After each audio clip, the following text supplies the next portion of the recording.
So over the past few weeks, I've been working on a document that I'm eager to share with you. And that document documents 24 of the smartest and most original ideas that have been implemented by private practice hearing care clinics in 2024. And these are some of the coolest, most unique, most interesting, and most results generating ideas and concepts that I've seen, experienced, been part of joyfully during 2024. And there's some really cool things in there. Now, in this episode, I'm going to just talk about 4 of these things that stand out. There's 24 in that document. We'll talk about 4. And if you want access to all the details, the screenshots, the images, the case studies, and the additional 20 outside the 4 that I'm going to share today, then the URL of where you need to go in order to access that document is below. Welcome to the Business of Hearing podcast, the #1 marketing and practice growth podcast for high-performing private practice hearing care leaders.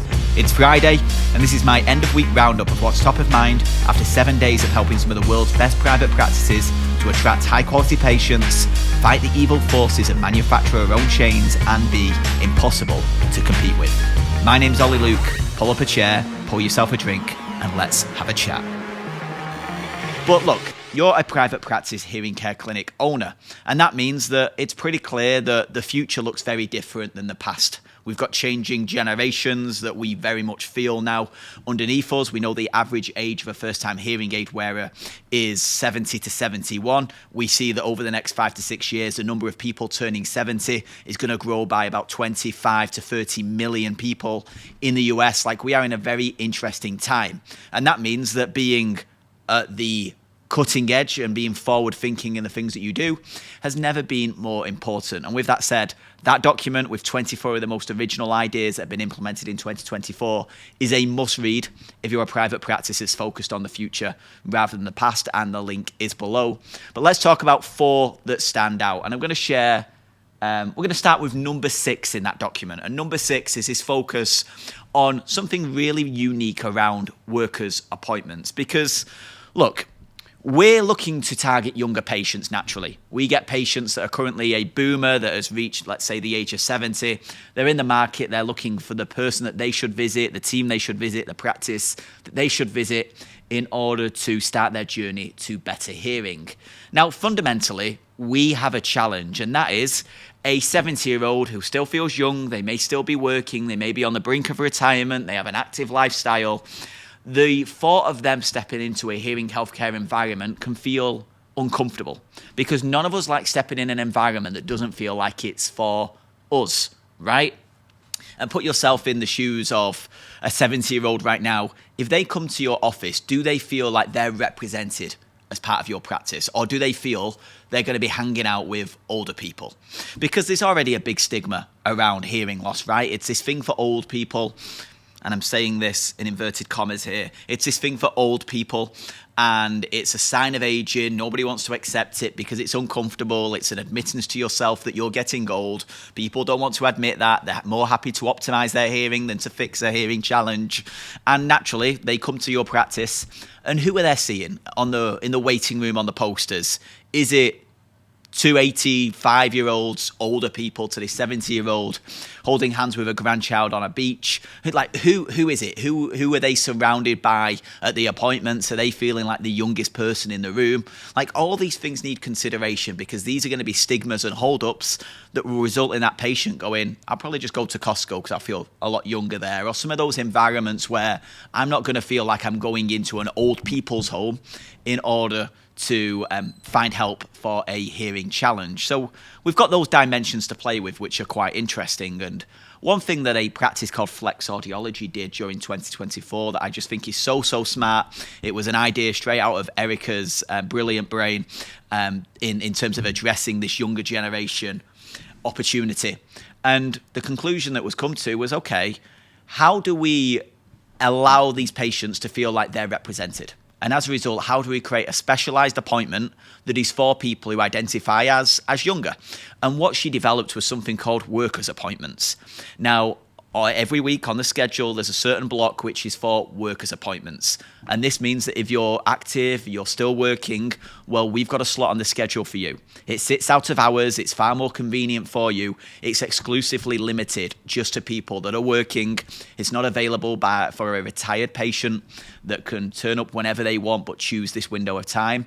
And what it does is it shows the individuals that are still working, that 65, 70 years old, that we know them. And we've got something for them, we represent them, and we create space on the schedule for them. That means that they look at this and go, that's me, that represents me, they know what's important to me. Convenience is key. I'd rather have a 15-minute initial phone call before turning up for that appointment. Time is at the essence, and taking time away from work or time away from family isn't convenient. I need to ensure that I'm turning up at a time that's suitable for me, convenient for me, will allow me to move forward with as much progression as possible without having to visit you every other week for support, because I'm a younger patient that knows what I'm doing. I'm not a technophobe like some of your older patients, and it's far more convenient. So I thought that was a super unique thing, and I share some screenshots of what that looks like as part of the document, and the link is below if you want to go and access it. But this is very much going, who is the who that we're looking to reach, and how do we then build the messaging and story to show that we're open for them, we look like the business we want to become, here's the body of evidence to prove that we are who we say we are in the market for those individuals. And Erica at Flex did a wonderful, wonderful job of that. Let me share the second one, and this is the first one you'll see in the document when you download it. And this is all around physician marketing. Because there's some crazy stats right now, and let me just pull this up. According to the Association of American Medical Colleges, 46.7% of all practicing physicians in the US are over the age of 55. Now, what does this mean? This means that really over the next 10, 15, 20 years, half the physicians that are currently in the market will be retiring and leaving the profession. Now, that means a number of things, right? The relationships that you may have with current physicians that you rely upon for referrals, what are we doing to ensure that as they retire, that relationship and goodwill is being passed on to the younger colleague is a really important move. But the bigger thing in this is, how is physician marketing changing? Because historically, turning up with some cookies and coffee, which is ironically weird, isn't it? Like, turn up with sugar-filled calorie bombs to physicians who talk about healthcare. It's a little bit like counterintuitive, but that was always the approach, right? Take a folder of information, turn up, build a relationship with a physician, and then win referrals that way round. And I think that could have worked with some of these older physicians a couple of years ago, 10 years ago, 20 years ago. What's quite interesting is that naturally there's a bit change, right? We've got younger physicians coming through. They're working harder than ever before. They've got less resource than ever before. They're running between appointments left, right, and center. You turning up with cookies, coffee, and a folder of information is probably more of an inconvenience to them than a convenience and a help. So like, even the old school physician marketing principles are now very much questionable, and I'd say actually annoy more than help. So let's just play that dynamic and know that's the data and that's the situation we're dealing with. And I want to introduce you to a bit of a unique thing that a practice called Duncan Hearing Healthcare did during 2024 for physician marketing. Because like, we just played with the numbers here, and I want you to play with the numbers, right? How much is a physician worth to you? If you could build a relationship with a new referring physician, like, how much is that worth? And I really encourage you, get some paper out, run the numbers, go into MVP or however you track all this and look at those numbers. But let's just play this out. Let's say a physician refers 3 patients a month. One is a hearing aid candidate and they spend on average $5,000 a month. Like, this is hypothetical. That would be $60,000 a year that physician is responsible for generating for your practice. What is the lifespan? What is the longevity of that physician relationship? Is it 5 years? Is it 10 years? Let's just say it's 10 years, right? So that's $600,000 that physician is worth to you by you creating a relationship where they confidently send you referrals on a consistent basis. Now, if you're looking to build a relationship that's worth $600,000 to you, the question is, what are you willing to do to generate that relationship? Is it a little more than send a folder of information and spend $20 on some cookies and coffee?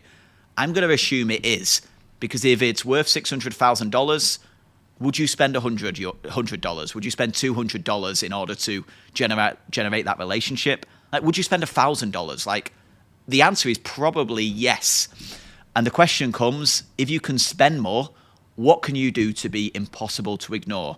What can you send that is somewhat outrageous and ludicrous that it is very difficult for that physician to ignore you? And even if they don't acknowledge it by calling you, contacting you, you leave a lasting impression on them that you stay top of mind for anything hearing health, hearing care, hearing aid related. And this was the challenge that we did with Duncan. And they did something really unique. We thought we'd go with an outrageous approach. And given a previous business that I ran here in the UK, before I met the hearing healthcare world, we used to do a lot of outrageous advertising campaigns, things in order to win attention from brands that we had no right to win attention from. And there was one idea that worked really well. And this is what we thought we would utilize from a physician marketing perspective. And Duncan Hearing did a wonderful job with this. Let me break down what we did. We bought a number of clear kind of boxes with a padlock on them. So they were clear, transparent plastic boxes with a padlock on the front.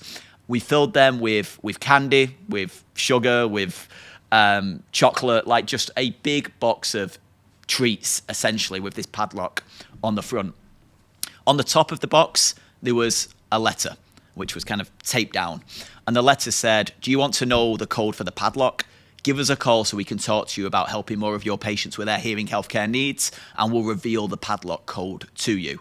We are Duncan Hearing, here's some information about us." But as a result, we created a unique angle that meant that they shipped 20 of those boxes and have generated 5 relationships that are now referring physicians off the back of it. Even some of the 15 that didn't responded just to say, "Hey, we worked out the code. Just wanted to let you know it was a 3-digit code, but like, thanks for sending this." There was a bunch in there that haven't responded. Has a long-lasting impression been left on those physicians? Absolutely. If not the physician, the people in the office, the front desk, they'll definitely have a certain belief system about the type of practice that Duncan Hearing are, and naturally that they'd be a fun practice to work with and a little different to the usual medical setup that many others go with, which is folder of information, cookies and coffee, and desperation for referrals. So it was going with a unique and outrageous approach that was dramatically different than anything that has ever shown up in that physician office, that became very difficult to ignore. It cost more to send, it cost effort, time, energy in order to send it, but as a result, send 20, 5 referring relationships. We know the numbers of what a referring relationship can be worth over the lifetime of it. Becomes quite an advantageous approach to continually scale up, continue to do, and do the thing that most people aren't willing to do for results that most people will never generate as a result of being unique and outrageous in an area like physician marketing. But all the details, including the screenshots of it, the pictures of the box that was shipped, are in that document, and the link is below to go and download that. Here's the third one. And this is all about helping the front desk to better pre-sell and pre-frame appointments. Because your front desk have a pretty powerful role in your practice. Like, if we break it down, they play 3 key functions, right? They're the voice of the practice, they're the face of the practice, and they're the back office of the practice. 3 very different roles with very different skill sets. Somebody that can answer the phone, ensure that they pre-sell the patient on the appointment, ensure the patient feels confident that they've made the right decision and they're going to turn up and get the solution that they're looking for from that appointment. The face of the appointment, the person that's welcoming them, makes them feel like they're in the right place and naturally helps them with all the challenges and protects the provider's time. And then the back office, ensure that machine and that engine runs consistently. But I want to talk about this voice element and how your front desk can do a better job of ensuring that when patients call for an appointment, we ensure that they feel like they've found the right place. We listen to them, the patient feels heard, the patient feels pre-sold on the person they're going to spend time with, and they're more likely to turn up for that appointment, they're more likely to move ahead with treatment if a hearing loss is discovered. And it's all in the scripting and how the front desk answers that initial phone call. Because what we hear from listening to many of the recordings of front desk is they almost sit there as an order taker. And what I mean by that is patient calls. The front desk is like, yeah, how can I help? And it's like, I'm looking for an appointment. Okay, when are you looking for? And it's just taking what the patient wants and doing the admin on it. It's not emotionally meeting the patient. It's not doing the work to ensure the rest of the organization will have an easy time when that patient turns up. And the simple thing that they can do, which we've helped a number of practices to implement during 2024, is doing a better job with the front desk training for those initial calls. Because when patient phones, if the front desk can ask the reason that the patient is choosing now as a time to schedule a hearing eval, or share a little bit about like what's made you call today, like help me understand some of the challenges that you face that have resulted in you making this phone call today. Giving space for the patient to emotionally and honestly share a little bit of depth, connect, essentially. When there's that connection, it shows that you're a different practice to the order-taking alternatives and competitors that are literally just there to do the admin. So having that connection is super key. When that connection takes place and the patient shared, I realized the other day I just couldn't hear, my grandchild, and I've been questioning this for a while. I just feel like I need to get this checked out. It's like, okay, so let's get you scheduled for a hearing evaluation. Based on what you've told me, I think that Dr. Smith will be a perfect person to help. They've been with us for 12 years. They've helped thousands of people to achieve better hearing, and they do some really, really smart stuff when it comes to evaluating hearing challenges and helping you to understand what it may mean and what are your options available. Like, can they do the work to pre-sell the provider? Rather than saying, we'll get you on the schedule, turn up at this time, and then we'll introduce you to a stranger. Can they do a little bit of work to pre-sell that the person they're going to see at their appointment is the right person to help them move forward with their challenges? Because if they can emotionally connect with them and then they can pre-sell and pre-frame that patient that they're going to be spending time with the right person, that becomes really, really powerful because we've got an emotional connection and now they're like, okay, these people have heard me and based on my needs, they've already told me that I'm going to be spending time with the best person for my needs. So it becomes super, super powerful. They can also do little cool things like, okay, how are you planning to pay for the appointment? Plant the seed that this is going to be a cost. Like this is not a free appointment, which has been like a myth that many of your competitors may run and go with, right? It's just little things like that. If they can do it correctly, understand the key questions to ask during that first appointment, then the likelihood of that patient turning up is heightened. The likelihood of them progressing with treatment is heightened. The likelihood of the expectation being set correctly is heightened. It's going to make the journey much easier, make the patient journey sophisticated and a little smarter. And as a result, it's a win-win. So that is number 10 in the document below. And I've included some of the scripts in there as well for you to take a look at. And then number 13 in the document, and this is the final one that I'll share, and then the rest of the info is in that document for you to go and get.